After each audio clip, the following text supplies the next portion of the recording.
Hai, ketemu lagi dengan saya di sesi Mobile Coding.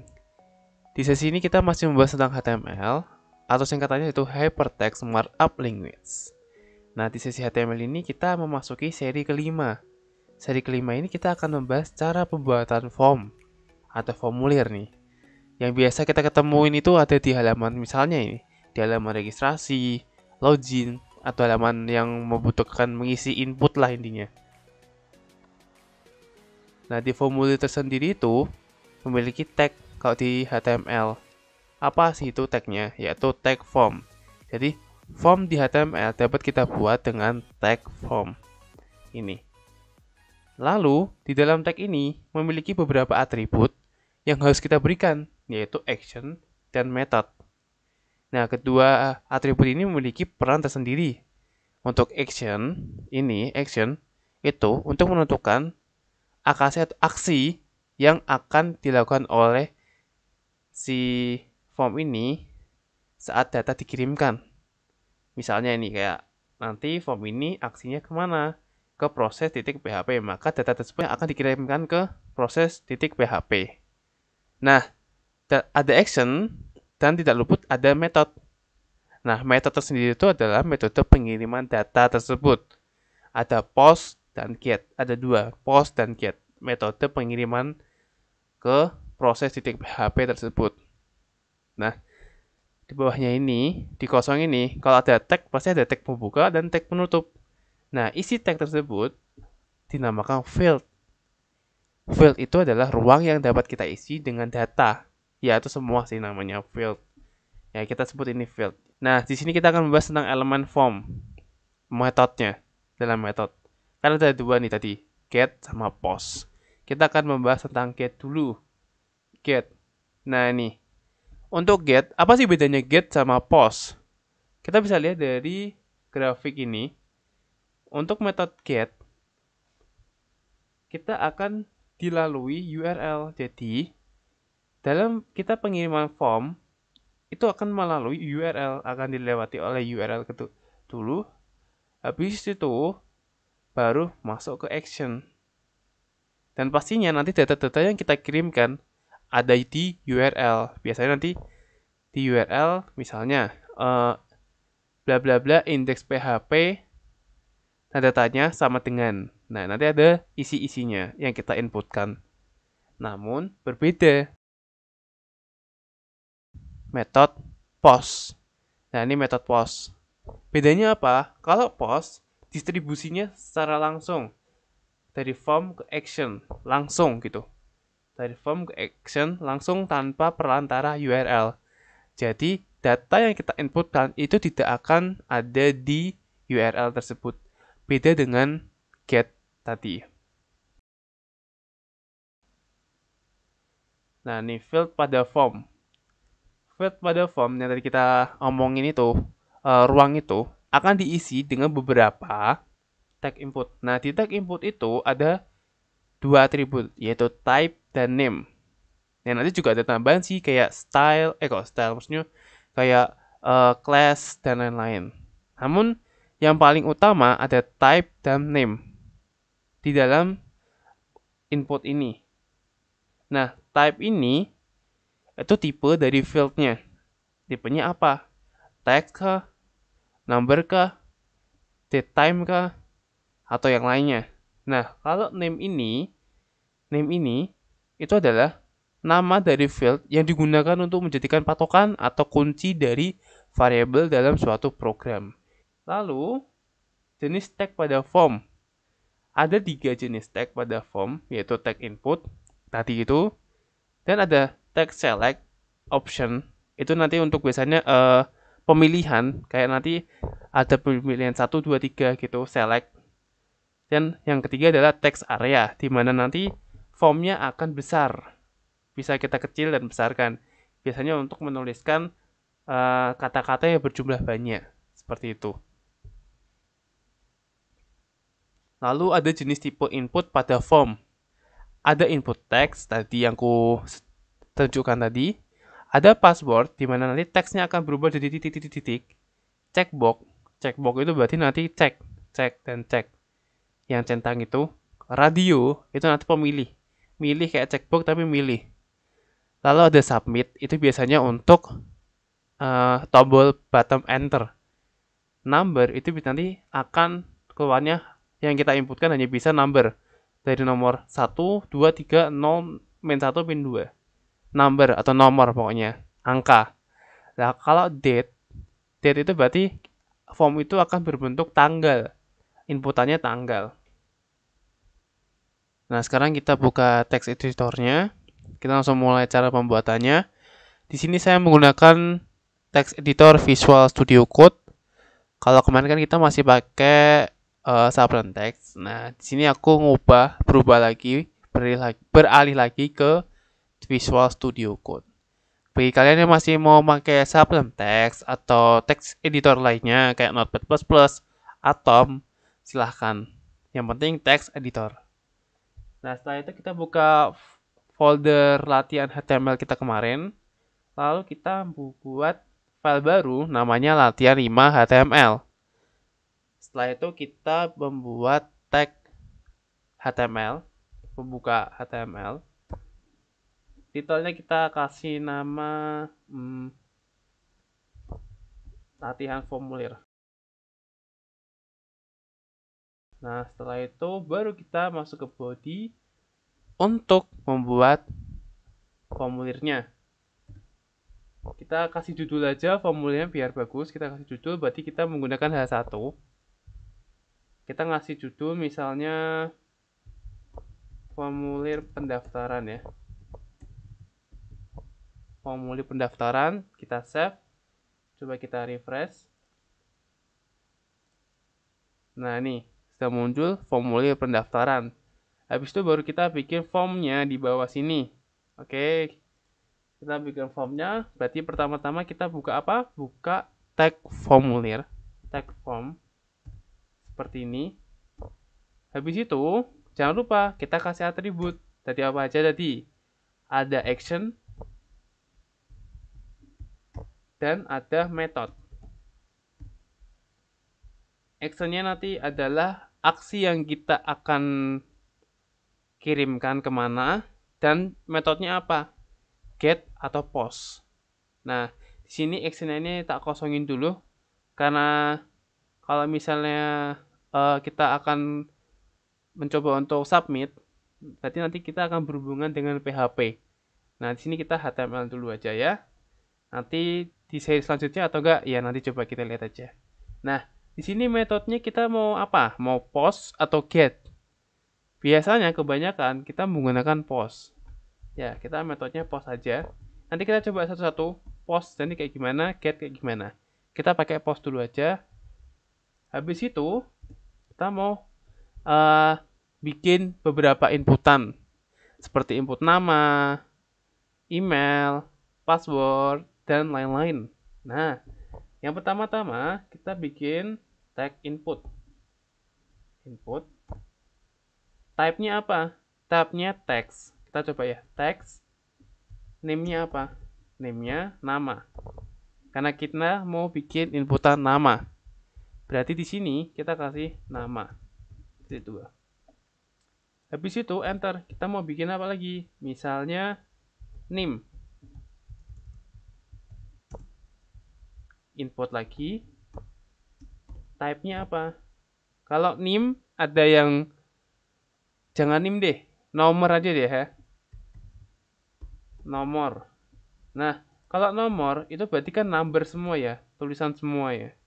Berarti angka semua ya. Berarti type-nya kita bisa menggunakan number. Teks sebenarnya bisa, tapi kita pakai number aja nggak apa-apa. Biar kita ada bedanya gimana. Jadi type-nya number. Name-nya nomor. Kalau untuk nomor ini opsional, bisa pakai teks, bisa pakai number ya. Tapi lebih baik kita pakai number, type-nya number. Biar nanti si pengisi atau penginputnya itu biar nggak asal tipu, gitu loh. Biar untuk nomor ya nomor aja, nggak usah ada campuran angka. Tuh. Habis itu adalah apalagi nih? Misalnya, oh ya sebelumnya coba kita lihat ya jadinya seperti apa. Kita save dulu, habis itu kita refresh. Nah, nih jadi seperti ini. Tapi kayak ini ya, kurang rapi ya. Nah, kita turun di bawah aja gimana? Kita kasih BR ya. Biar nanti turun gitu loh. Kita kasih BR, save. Habis itu kita refresh. Nah, seperti ini kan bagus. Tapi masih rengket ini. Ya udah, kasih BR lagi aja. Save, refresh. Nah, seperti ini. Bagus. Kalau mau rapi lagi, berarti nanti kita bikin form. Form, tapi isinya untuk perapiannya ini kita bisa menggunakan tabel. Kayak kemarin. Bisa kok. Tapi kita untuk menyingkat waktu, kita pakai BR-BR aja ya. Tapi kalau mau pakai tabel juga nggak apa-apa. Kita pakai BR-BR aja di sini. Nah, habis nama, nomor, di situ kita mau input apa lagi? Misalnya mau input jenis kelamin. Jenis kelamin. Jenis kelamin kita akan menggunakan apa ini enaknya nih? Kita mau pakai radio atau checkbox. Kalau checkbox itu nggak mungkin. Kalau checkbox itu kita bisa mengecek dua. Ya masa laki-laki perempuan dicek semua kan tidak mungkin kan? Nah kita akan menggunakan antara radio atau enggak option tadi. Nah kita pakai select aja ya. Kalau select berarti gini. Select name-nya apa? Sama. Kalau select ada name. Habis itu name-nya adalah misalnya JNS KLM. ID-nya nanti kita hapus dulu aja. Habis itu dalam select ada option. Untuk opsinya apa aja? Ada option. Ada laki-laki. Lalu ada perempuan. Jangan lupa value-nya kita kasih. Nah, kalau option itu kita kasih atribut value untuk tahu kita value-nya atau kita memilih apa ya. Nih di option 1 kita memilih laki-laki. Berarti value-nya adalah laki-laki.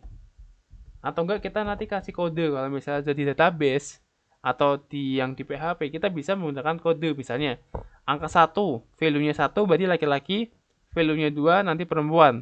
Habis itu nanti kita tampilkan dengan cara if else. Itu juga bisa. Tapi untuk ini sekarang kita pakai value-nya nama sama nama.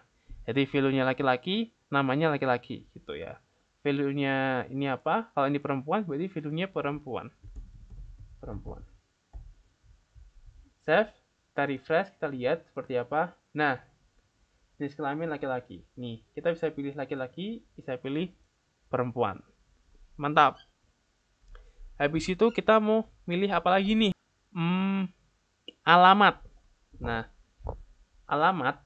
Berarti kalau alamat, pengisian alamat itu berarti menggunakan form yang begitu besar atau ya lebar atau besar. Gak mungkin kan kalau kita mengisi alamat menggunakan form sekecil ini. Nah, kan tidak mungkin. Maka di sini kita menggunakan tag namanya text area. Dari namanya itu kita udah kelihatan text area. Berisi teks yang area. Wah, kalau dinalarkan, wah, areanya kalau kita butuh uh, tempat besar, berarti ada area teks lagi. Nah, area yang isinya teks gitu aja. Cara gampangnya. Teks area. Name-nya apa? Name-nya misalnya alamat. ID-nya nanti kita hapus dulu aja, itu fungsinya untuk pemanggilan JavaScript. Lalu calls. Nah, ada call sama row.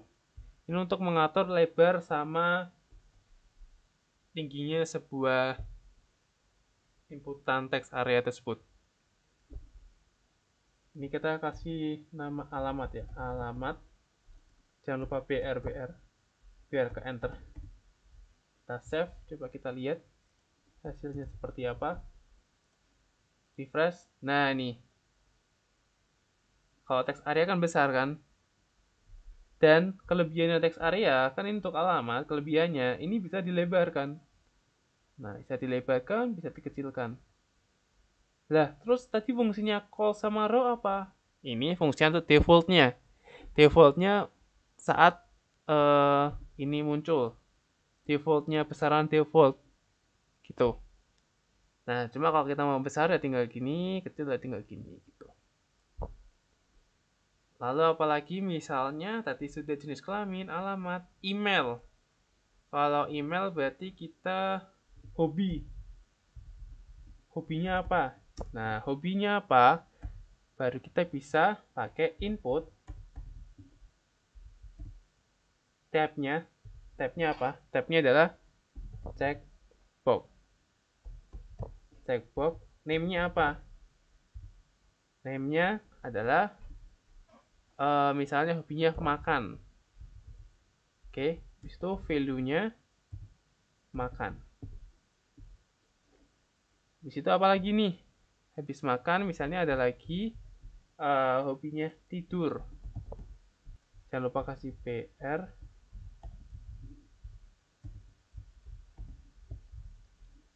Save. Hobi ini tadi apa? Makan. Di sini adalah tidur. Save. Kita refresh. Nah, ini makan tidur. Tapi kok jelek ya? Ini taruh di sini aja. Makan tidurnya di sini. Setelah inputannya itu. Kita save, kita refresh. Nah, nih makan tidur.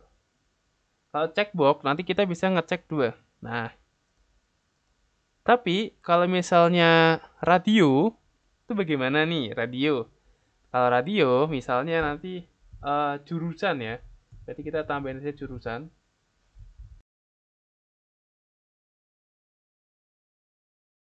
Kalau name yang ini aku ralat lagi yang hobi tadi ini ya. Yang hobi ini kan checkbox nih. Nah, name-nya nggak boleh beda. Name-nya harus sama. Berarti ini tadi namanya name-nya adalah hobi. Ini juga hobi. Yang beda adalah value-nya. Value atau data yang kita kirimkan. Kalau misalnya kita checkbox-nya makan, kita cek ke makan, bahkan nanti yang kekirim value-nya adalah makan. Tapi kalau keduanya, maka value yang akan terkirim adalah makan dan tidur. Oke. Nah, kalau radio sama seperti checkbox. Cuma nanti perbedaannya apa? Kalau kita lihat. Kita save, kita coba cek, lihat, refresh. Nah, ini jurusan IPA, IPS. Bedanya apa sama checkbox? Coba kita klik. Nah, gak bisa kan?